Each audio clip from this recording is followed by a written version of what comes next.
Hi everyone, thanks for visiting my channel, and today we're going to be talking about everything to do with dividends in Australia. I'll also briefly mention US dividends from American companies paid to Australian investors.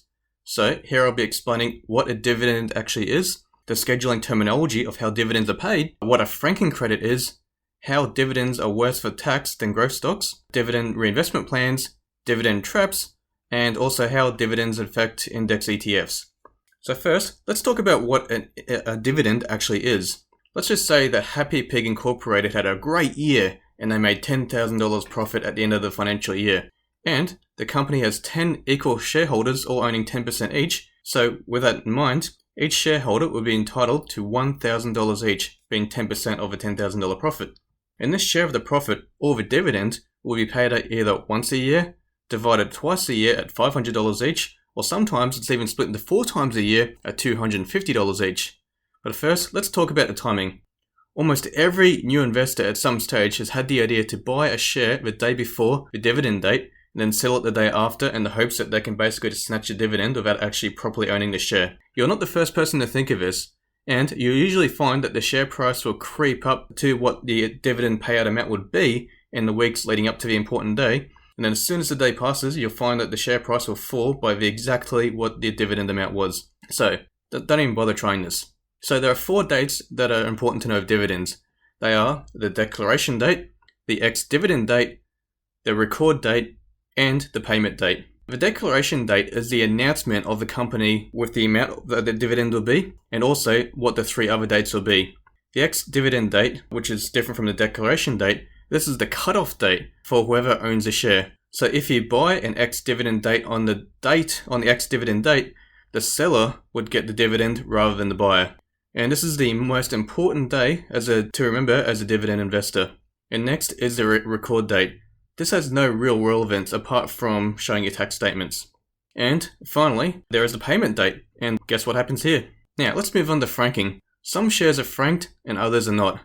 If we use our example before of a $1,000 dividend, the company would be required to pay tax on that profit. That would leave you with $675 in dividend entitlements, and that'll be paid out to you. But then, on top of that, you'll be taxed a second time because it's a personal income rather than a business income, and then you'll be left with $455 in your bank account from a $1,000 dividend. So obviously, this is pretty unfair, as you're being taxed twice. So, the Australian government invested our franking system. In this example of the franked system, the company will still pay the $325 in taxes out of that $1,000, so you're still left with $675, but that'll be the end of it. That'll be the only time you'll be taxed, and that's known as a franking credit. When it comes to tax time, you can show that the dividend has already had its tax paid, and you'll not be taxed a second time. So you'll be left with $675 in your pocket, rather than $455 in your pocket. And with that, let's talk about general tax of dividends. Let's say that you're on $50,000 per year. In this case, you'll be paying $6,387 in taxes every year with your wage income.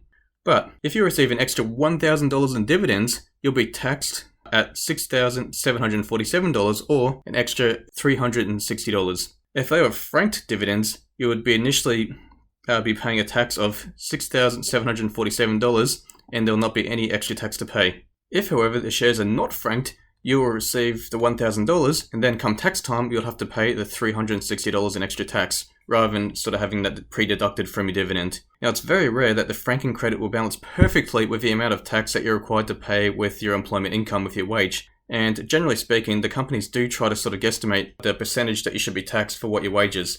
But they sort of have to make a one-size-fits-all guesstimate, and quite often it's not right for every individual. And while we're talking about tax, let's talk about how growth stocks differ to dividend stocks.